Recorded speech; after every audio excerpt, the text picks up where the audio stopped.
Have you ever met someone who did everything right for decades, saved diligently, invested wisely, built up a comfortable retirement nest egg, and then watched it all disappear because of one catastrophic mistake they didn't see coming? Maybe you've heard stories of retirees who had to go back to work in their 70s after running out of money, or people who spent their entire retirement stressed about finances instead of enjoying the freedom they worked their whole lives to achieve. Yeah, retirement planning isn't just about accumulating money. It's about not making the critical mistakes that can destroy everything you've built in a matter of years or even months. My name is Roshan, and I spend way too much time analyzing how people who seemingly did everything right still end up broke in retirement. If you're planning for retirement or already retired and you want to avoid the devastating mistakes that wipe out lifetime savings, make sure to hit that subscribe button because today we're exposing the three most common retirement mistakes that can turn your golden years into a financial nightmare, and more importantly, exactly how to avoid them. Let me start with the mistake that destroys more retirement plans than any other factor, and it's something that almost nobody plans for adequately: healthcare costs and long-term care expenses. When people calculate how much they need for retirement, they typically think about their living expenses: housing, food, utilities, entertainment, travel. They might add a little buffer for healthcare costs, but what they don't fully grasp is just how catastrophically expensive healthcare can become in retirement, especially if you or your spouse need long-term care. Here's the brutal reality that financial advisors don't emphasize enough. The average couple retiring today will spend over $300,000 on healthcare throughout retirement. $300,000. That's separate from your regular living expenses. That's just medical care, prescriptions, Medicare premiums, supplemental insurance, and out-of-pocket costs for things Medicare doesn't cover. And that's just the average. If you develop serious health conditions or need expensive treatments, that number can easily double or triple. But healthcare costs are just the tip of the iceberg. The real retirement destroyer is long-term care. If you or your spouse needs nursing home care, assisted living, or in-home care for an extended period, the costs are absolutely astronomical. The average cost of a nursing home is around $8,000 to $10,000 per month. That's $96,000 to $120,000 per year. If you need care for 3 or 4 years, you're looking at $300,000 to $500,000 just for long-term care. Here's what makes this so devastating. Medicare doesn't cover long-term care. People hear they'll have Medicare in retirement and think their health care is covered, but Medicare only covers acute medical care, not the ongoing custodial care that many elderly people need. If you can't bathe yourself, dress yourself, or feed yourself, you need custodial care, and Medicare won't pay for it. You're on your own, and the costs will drain your retirement savings faster than you can possibly imagine. Let me paint you a picture of how this destroys retirement plans in real life. A couple retires with $1.5 million saved. They think they're set. They plan to withdraw $60,000 a year to live on, which is a sustainable 4% withdrawal rate. They're following all the conventional wisdom. Then, at age 75, one spouse has a stroke and needs full-time care. Suddenly, they're paying $10,000 a month for a nursing home. That's an extra $120,000 per year on top of their planned $60,000 in living expenses. Their withdrawal rate just jumped from 4% to 12% of their portfolio. At that rate, their money will be gone in about 8 years. By the time the spouse in the nursing home passes away, the survivor has maybe $300,000 left, which isn't nearly enough to last the rest of their retirement. Everything they saved for 40 years gets wiped out by a few years of long-term care costs. This happens to thousands of families every single year. So how do you protect against this retirement destroyer? First, understand that long-term care insurance exists, but it's expensive and complicated. If you're going to buy it, you need to buy it in your 50s or early 60s before health issues make you uninsurable. Waiting until your 70s is too late. The premiums are astronomical, and you might not even qualify. But even long-term care insurance isn't a perfect solution because many policies have gaps, limitations, and caps that might not fully cover your needs. The second strategy is to plan for long-term care costs in your retirement savings projections. Don't just calculate how much you need for normal retirement expenses, add a substantial buffer for healthcare and potential long-term care. This might mean you need to save an extra $300,000 to $500,000 beyond what standard retirement calculators tell you. Yes, that's depressing, but it's reality, and ignoring it doesn't make it go away. The third approach is to consider spending down assets to qualify for Medicaid, which does cover long-term care for people who are essentially broke. This is called Medicaid planning, and it's controversial because you're deliberately impoverishing yourself to get government benefits. But for many middle-class families, it's the only way to protect at least some of their assets from being completely consumed by long-term care costs. You need to work with an elder law attorney years before you need care to structure this properly. Now let's move to the second major mistake that wipes out retirement savings, and this one catches people completely by surprise because it seems like a generous, loving decision at the time: financially supporting adult children and grandchildren during retirement. Parents and grandparents see their kids struggling with student loans, trying to buy homes, raising their own children, and they want to help. So they start providing financial assistance. A little money here, help with the down payment there, paying for grandkids' activities, covering emergencies. Each individual amount seems manageable and worthwhile, but over the course of a 15 or 20-year retirement, these seemingly small amounts add up to hundreds of thousands of dollars flowing out of your retirement accounts. Money that was supposed to last you through retirement is instead subsidizing your adult children's lifestyles. And here's the brutal truth that nobody wants to say out loud: your children's financial struggles are not your emergency. Your retirement security should not be sacrificed to solve their problems. Let me show you how this plays out in devastating ways. A couple retires with $800,000 saved. Their plan is to withdraw $32,000 a year, a safe 4% withdrawal rate that should last 30 years. But their daughter is struggling with student loans, so they help her with $5,000 a year. Their son can't afford a house down payment, so they give him $30,000. The grandkids need help with college, so they contribute $20,000 over a few years. Their daughter gets divorced and needs help, so they give her $15,000. Over a decade of retirement, they've given away $100,000 to their kids. That might not sound like it destroys their retirement, but here's the problem. That $100,000 wasn't just cash sitting in their account. It was invested in growing. If it had stayed invested earning 7% returns, that $100,000 would have grown to nearly $200,000 over the remaining years of their retirement. By giving it away, they didn't just lose $100,000, they lost the growth on that money, potentially doubling the actual cost. Even worse, these financial gifts to adult children often create dependency and expectations. Once you start helping, your kids come to expect and rely on that help. It becomes harder to say no. You feel guilty if you stop supporting them. Meanwhile, you're depleting your own resources and potentially setting yourself up to become a financial burden on those same children later when your money runs out. You're not actually helping anyone in the long run. You're just creating a cycle of financial dysfunction. The psychology of this mistake is powerful and hard to overcome. Parents feel guilty for not helping when they have the resources. They see their children struggling and want to ease that struggle. They tell themselves they can afford it, but what they're not factoring in is longevity risk, healthcare costs, inflation, and the potential for their own financial needs to exceed their projections. They're being generous with money they might desperately need later. Here's the hard truth about protecting your retirement from this mistake. Your first obligation is to your own financial security, not to subsidizing your adult children's lives.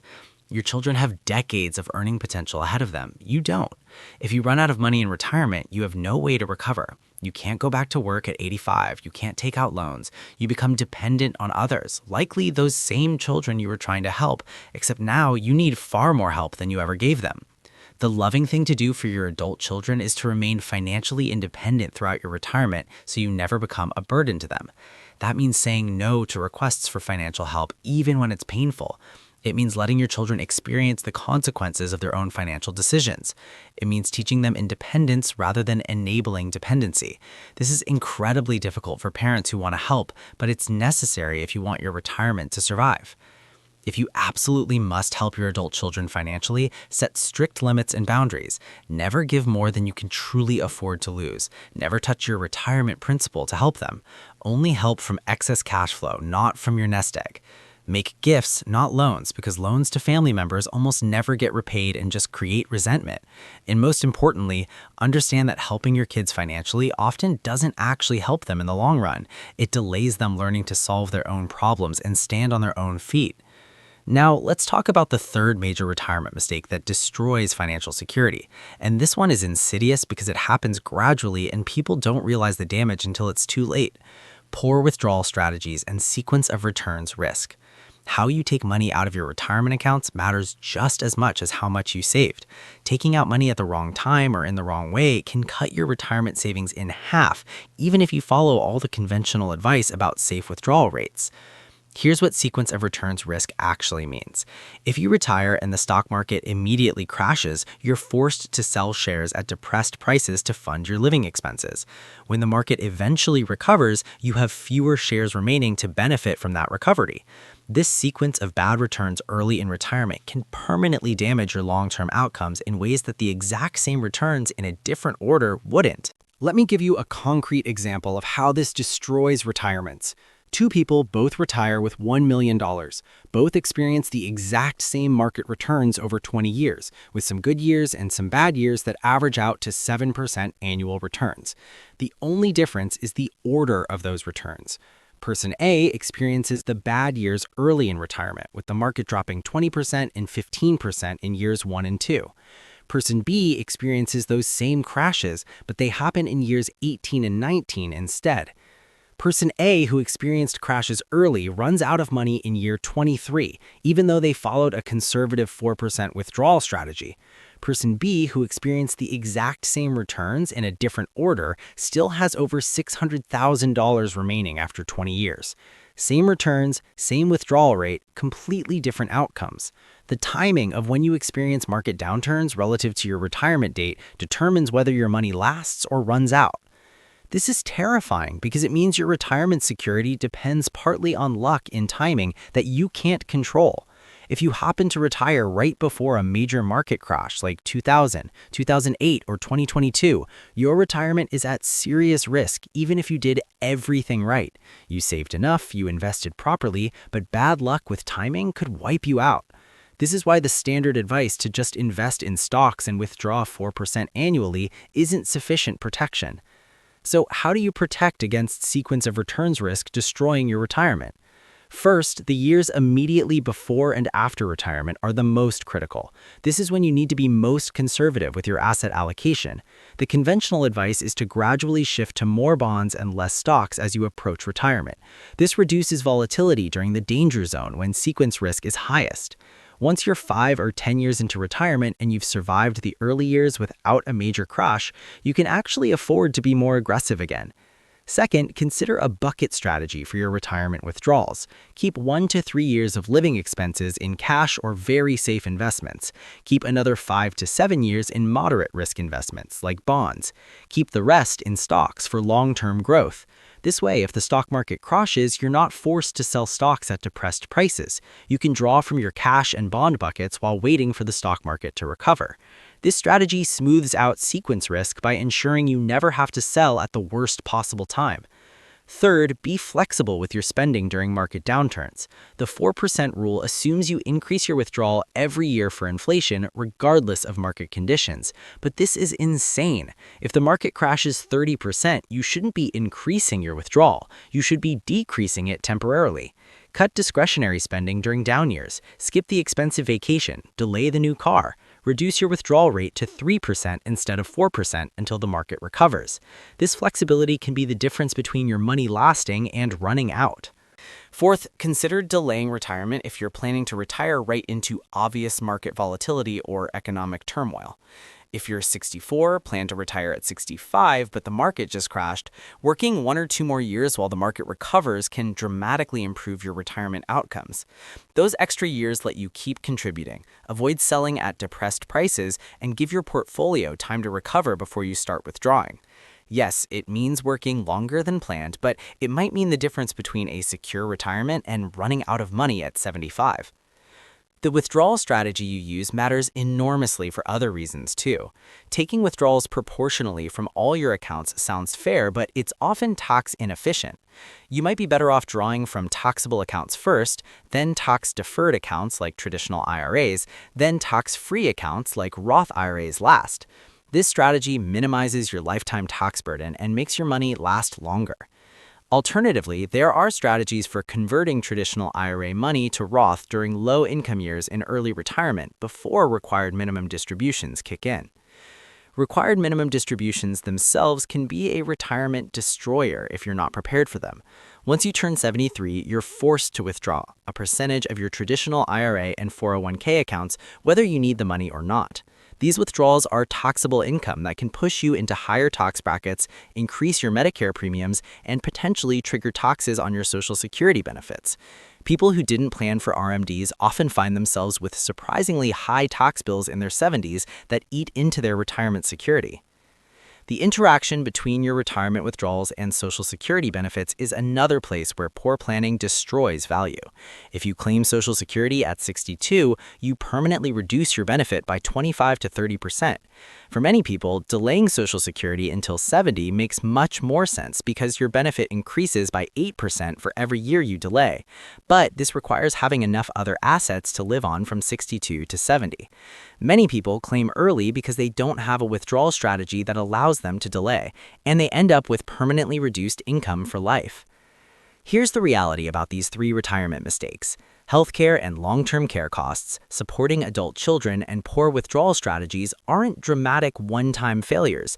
They're slow erosions that happen over years or decades. You don't wake up one day and realize you made a catastrophic mistake. Instead, you gradually realize that you're running out of money faster than expected, and by the time you recognize the problem, it's too late to fix it. Your retirement is disappearing, and there's no way to earn it back. So, there you have it. The three retirement mistakes that can wipe out everything are failing to plan for healthcare and long-term care costs that can easily exceed $500,000, financially supporting adult children and depleting your nest egg trying to help people who have earning years ahead of them while you don't, and using poor withdrawal strategies that don't account for sequence of returns risk and tax efficiency. Any one of these mistakes can turn a comfortable retirement into a financial disaster. All three together guarantee it. If this opened your eyes to the retirement risks that nobody talks about clearly enough, make sure to subscribe because we need to talk about how to actually protect your retirement from these wealth destroyers before it's too late.